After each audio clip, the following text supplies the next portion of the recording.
Semula ponakan saya sendiri dirawat di Awam Sarani 3 hari kemudian itu membutuhkan darah yang sangat kritis sekali. Sampai 3 hari tersebut baik rumah sakit, saya nyari darah kemana-mana sampai tidak dapat. Nah 5 menit kemudian darah sudah dapat, ponakan saya sudah innalillahi wa inna ilaihi raji'un meninggal. Jadi saking emosinya akhirnya darah tersebut saya minta, saya gunting, saya ambur-ambur.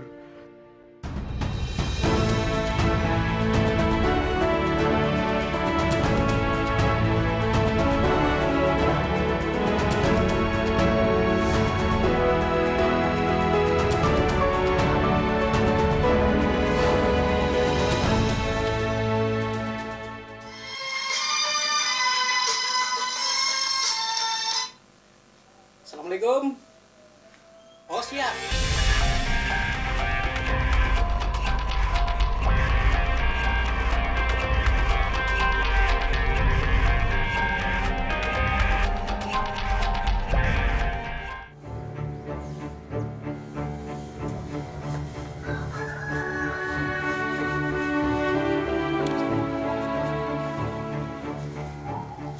Sosok prajurit Tentara Nasional Indonesia mudah kita kenali saat mereka mengenakan seragam berwarna hijau ini. Sersan 1 Sanija juga seorang tentara. Sebagai prajurit, mestinya ia ada di garis depan. Namun, saat negara sedang tidak berperang, ia tetap menjalankan tugasnya sebagai prajurit di tingkat pemerintahan desa. Sertu Sanija sehari-hari adalah bintara pembina desa. Ya, Babinsa.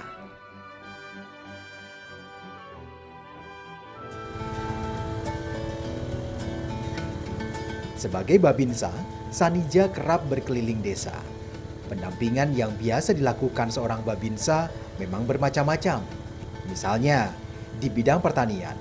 Namun bintara yang satu ini memilih lain. Ya, Sersan 1 Sanija memilih bertugas sebagai bintara pencari darah. Sebuah aktivitas sosial yang sudah dilakukannya sejak ia bertugas di Kalimantan Timur hingga tahun 2010. Saya rutin donor darah dari mulai SMA. Alhamdulillah saya pendonor aktif.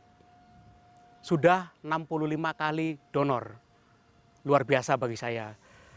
Jadi di Cirebon tinggal melanjutkan aja gitu.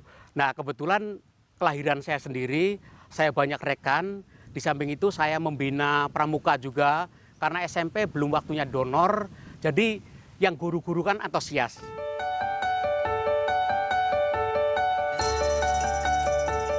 Prajurit Tentara Nasional Indonesia tidak mengenal menyerah. Sertu Sanija, saat ini ia bertugas di Komando Rayon Militer 2007 Plumbon, Kabupaten Cirebon, Jawa Barat. Sebagai Babinsa, ia membina 2 desa di wilayahnya, yaitu Desa Danamulya dan Gombang. Di markas ini, Sanija adalah bagian dari prajurit garda depan yang bersentuhan langsung dengan masyarakat. Apel pagi harus ia lakukan sebelum terjun ke masyarakat. Begitu juga arahan pimpinan, mesti ia perhatikan sebelum berkeliling desa. Apel pagi selesai. Luar biasa. Sanija, seperti Babinsa lainnya, adalah seorang prajurit biasa. Di bawah Komando Distrik Militer 0620 Kabupaten Cirebon ini, dirinya setia mengabdi. Jadi kegiatan tentunya sesuai program kerja dalam RKA sudah diatur oleh pusat, kegiatan-kegiatan untuk tetap menjaga kemampuan prajurit. Tentunya sesuai dengan bidang tugas, kita ini adalah satuan kewilayahan, latihan-latihan sudah terprogram. Latihan untuk apa? Untuk menyiapkan para prajurit ini siap melaksanakan tugas-tugas kewilayahan. Nah, di luar itu yang kita lakukan, yang secara nyata langsung kita lakukan adalah tugas-tugas perbantuan yang saat ini sangat banyak dilakukan oleh para Babinsa. Cirebon terdiri atas kabupaten dan kota, berada di pesisir pantai utara Jawa. Penduduk dua wilayah itu berjumlah hampir 3 juta jiwa. Wilayah kabupaten terdiri dari 40 kecamatan, sementara wilayah kota hanya 5 kecamatan. Peta ini menunjukkan Kabupaten Cirebonlah yang memiliki jumlah penduduk lebih banyak. Namun demikian, jumlah stok darah sering tidak berbanding lurus dengan permintaan. Latar belakang pendidikan, karakter, dan budaya masyarakat belum mendukung kuatnya jiwa sosial di antara mereka. Dalam hal donor darah, belum semuanya tergerak untuk ikut berpartisipasi. Disinilah Sanija berperan melakukan strategi jemput bola untuk menjaring pendonor. Saya selaku di luar dari tugas pembina di desa, saya menyempatkan waktu untuk bersosialisasi kepada masyarakat. Kemudian direspon, diterima, dan saya menindaklanjuti untuk mengadakan koordinator donor darah. Sementara ini alhamdulillah luar biasa, kabupaten kota saya pegang, di kota mempunyai 1.500 pendonor aktif, yang kabupaten 8.000 pendonor aktif.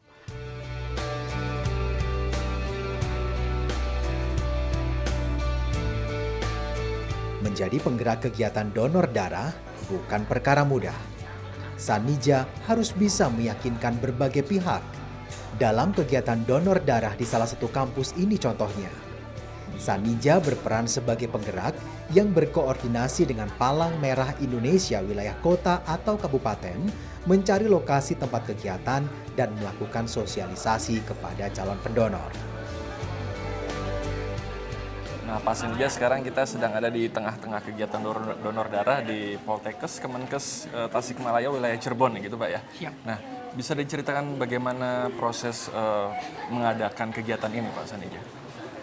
Yang pertama kita selalu pengajuan surat dulu, kemudian direspon, dia menentukan waktu.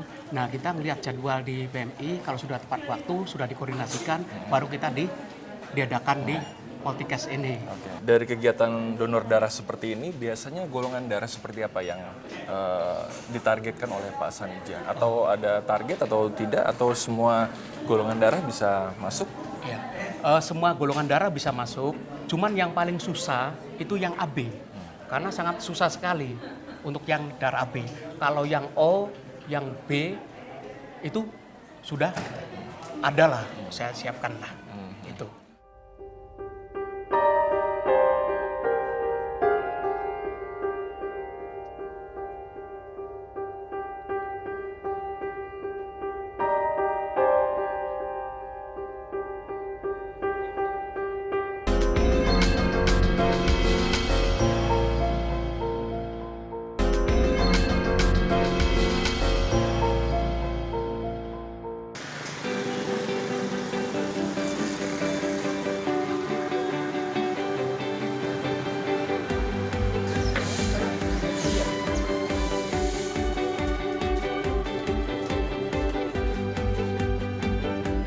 Sertu Sanija semakin proaktif mencari calon-calon pendonor darah. Aktivitas sosialnya ini tidak datang begitu saja. Titik baliknya terjadi saat ia bertugas di Kalimantan Timur. Saat itu, saudara istrinya mengalami masa kritis di rumah sakit. Darah yang tak kunjung datang mengakibatkan keponakannya meninggal dunia.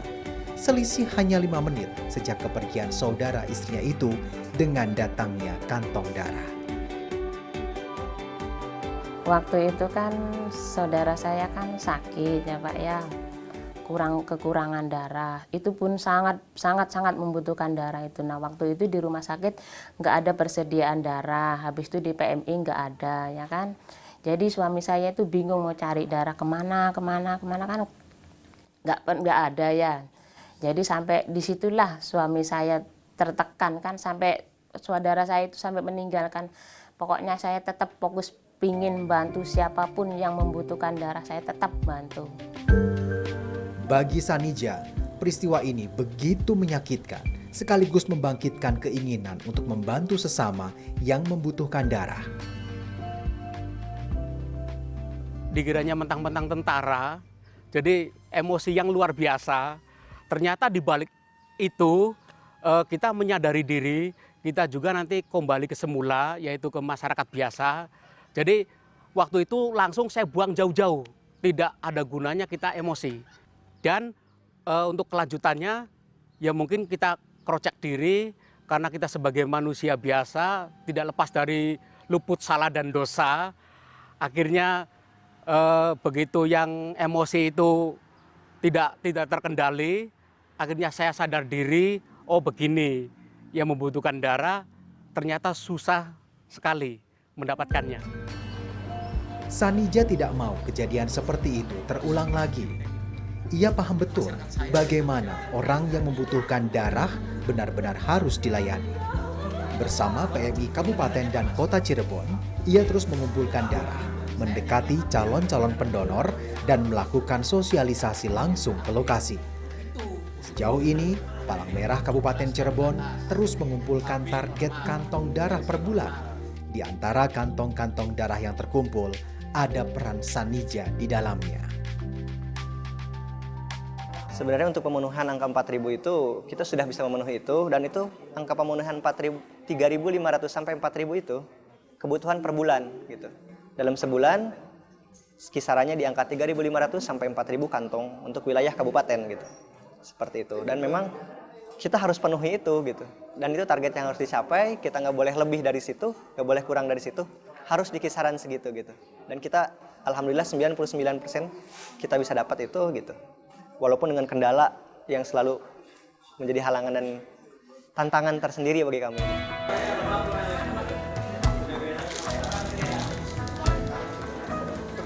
Terjaganya jumlah kantong sesuai kebutuhan karena ia konsisten mempertahankan komunikasi dengan pendonor yang masuk dalam daftarnya.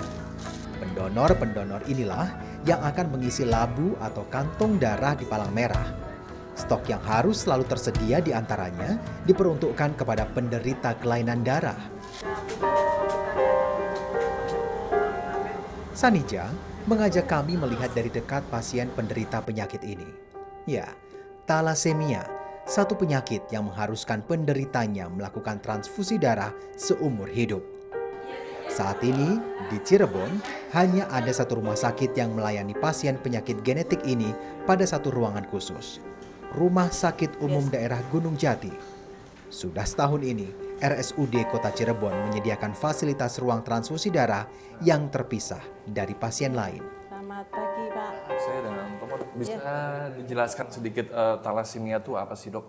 Sehingga pasien-pasien tertentu datang ke rumah sakit itu tiap bulannya gitu, Dok.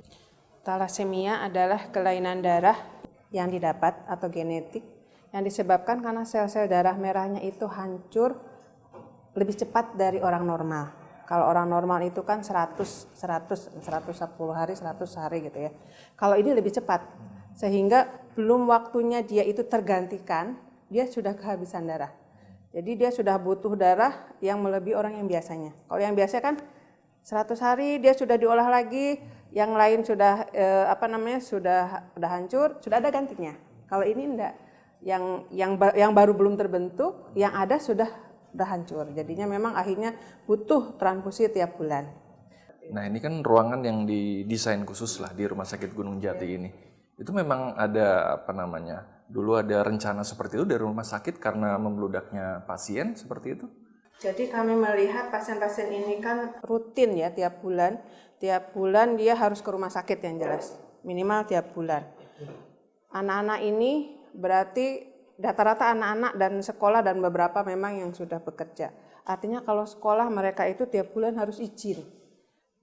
Tiap bulan mereka harus antri dengan pasien-pasien lain yang dimana di situ tuh mungkin ada pasien infeksius, pasiennya mungkin minta maaf mungkin yang lebih berat.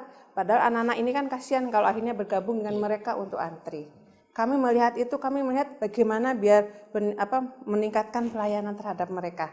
Dokter Om bisa dijelaskan bahwa talasemia itu memang bukan penyakit menular, Dok? Silakan. Iya, talasemia itu penyakit yang didapat. Intinya itu didapat berarti kan genetik. Genetik. Jadi bukan sesuatu yang ditularkan misalnya lewat darah atau lewat hubungan kelamin, tapi ini makanya sebenarnya sekarang tuh kalau bisa gaungnya lebih luas. Artinya kita mencegah ya. Karena genetik berarti kan harusnya bisa dicegah. Gimana mencegahnya? Jadi kita kalau misalnya ditelusuri riwayatnya keluarga kok ada yang talasemia, Mas. Berarti kan kemungkinan dari genetik dia punya. Nanti makanya misalnya ada perkawinan kita silsilah lagi. Kalau ternyata punya keturunan talasemia, kemungkinan kan kalau nanti nikah akan lebih besar munculnya. Sanija tak pernah mengenal lelah. Dimanapun pendonor darah akan terus ia kejar. Untuk menunjang aktivitasnya, ia bahkan mengantongi 4 buah telepon genggam. Sedangkan jumlah kartu seluler yang ia miliki sebanyak 8 buah. Sanija bagaikan pusat pelayanan pelanggan yang siaga 24 jam. Yang HP yang pertama untuk perintah dari komandan saya langsung, mulai dari Danrem, mulai dari Dandim, mulai dari Danramil. Itu HP yang pertama. Yang HP yang kedua itu dokumentasi. Dokumentasi sekarang laporan ke komando atas yaitu pakai open kamera. Itu. Nah, yang HP yang keduanya itu khusus, yang ketiganya itu khusus untuk keluarga. Yang HP yang keempatnya khusus untuk pendonor. Itu baik yang butuh darah, mau yang kontak komunikasi donor, terus hubungan talasemi yang berkecimpung dengan masalah darah.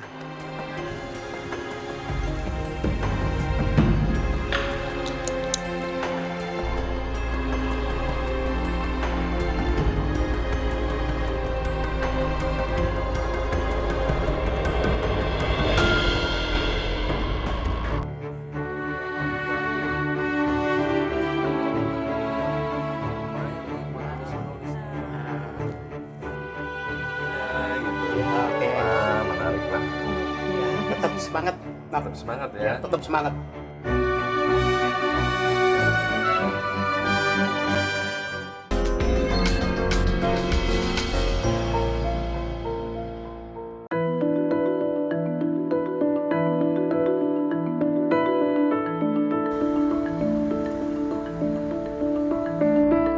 Sertu Sanija, pria 43 tahun, asli Cirebon. Untuk mencari calon pendonor, ia harus berkeliling hingga ke pelosok desa. Jangan pimpinan, junior, lebih muda. Seperti di salah satu organisasi kemasyarakatan ini. Di sini, Sanija mempunyai posisi sebagai pembina bagi 60-an anggota. Dengan posisinya ini, ia dengan mudah menjaring pendonor yang jika sewaktu-waktu dibutuhkan dapat langsung menuju PMI untuk diambil darahnya. Nah, kebetulan kalau kami mendapat permintaan atau mendapat kontak dari beliau, kami siap kapanpun, satu saat apapun, kami keadaan apapun kami siap, baik di kota maupun di kabupaten. Begitu mendapat permintaan beliau membutuhkan darah, jadi anggota kami sendiri siap untuk melakukan hal tersebut. Jujur di sini kami, jadi masih ada 1-2 orang yang merasa takut menyampaikan daripada manfaat donor darah tersebut. Ada yang masih takut dan lain sebagainya dan mungkin belum mengerti daripada manfaat donor darah tersebut.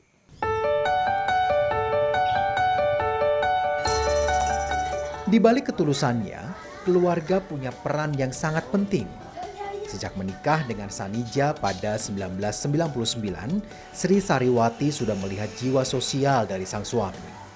Namun saat kepindahannya ke Cirebon pada 2010 lalu, sang istri awalnya sering mempertanyakan apa yang dilakukan suaminya ini. Waktu pertama itu saya kan sering marah ya Pak, ya namanya istri kan sering ditinggal ya kan, kegiatan Sabtu Minggu kegiatannya kan. Tapi lama-lama saya masuk ikut juga ya, ikut donor, baru saya bisa mengetahui, oh suami saya itu kegiatannya kayak gini, bantu orang ya kan, yang sering membutuhkan darah. Tengah setiap jam 12 malam, jam berapapun setiap suami saya ditelepon untuk membutuhkan darah, pasti suami saya itu pasti datang bantu gitu. Ya, komunikasi dengan keluarga tetap lancar. Meskipun Sanija kerap meninggalkan rumah siang dan malam. Sukses. Nggak sukses ya mau nggak mau.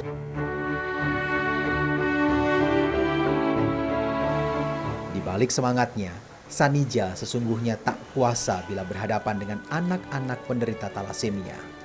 Jiwanya yang tangguh seakan runtuh karena sedih melihat penderitaan anak-anak. Dalam kondisi seperti ini, Sanija memilih berhubungan dengan orang tua pasien.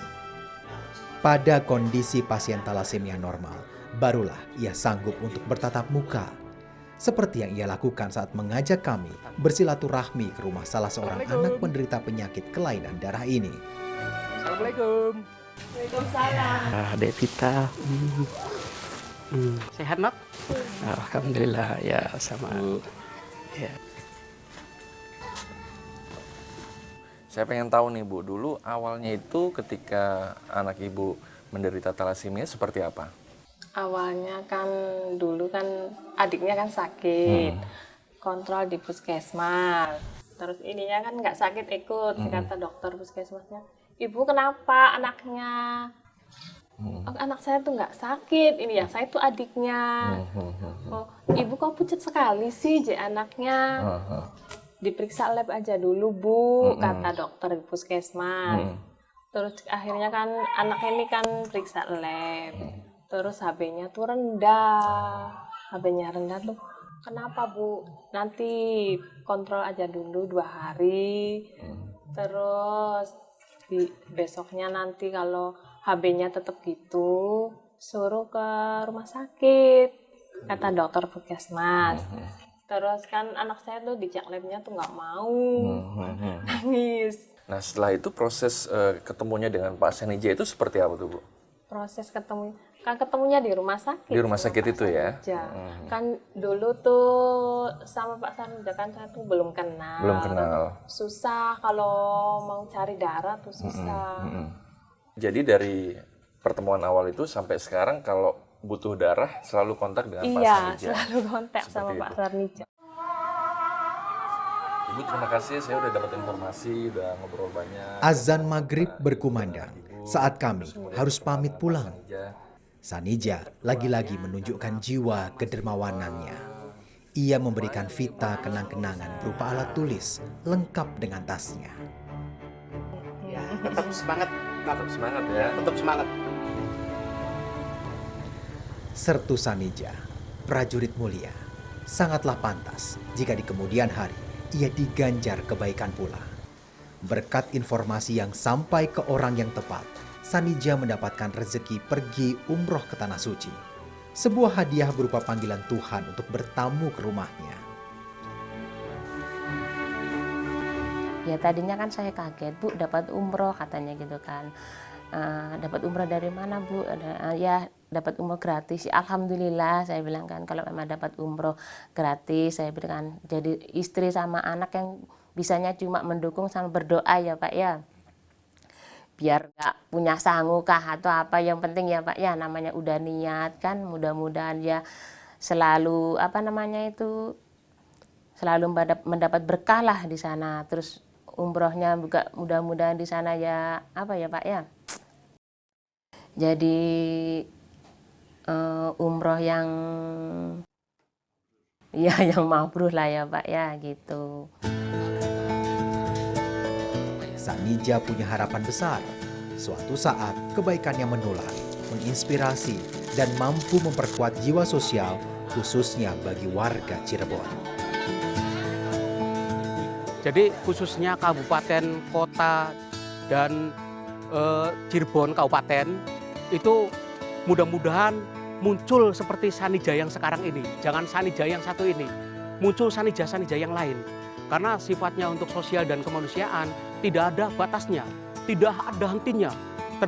Tergantung kita niat batinnya.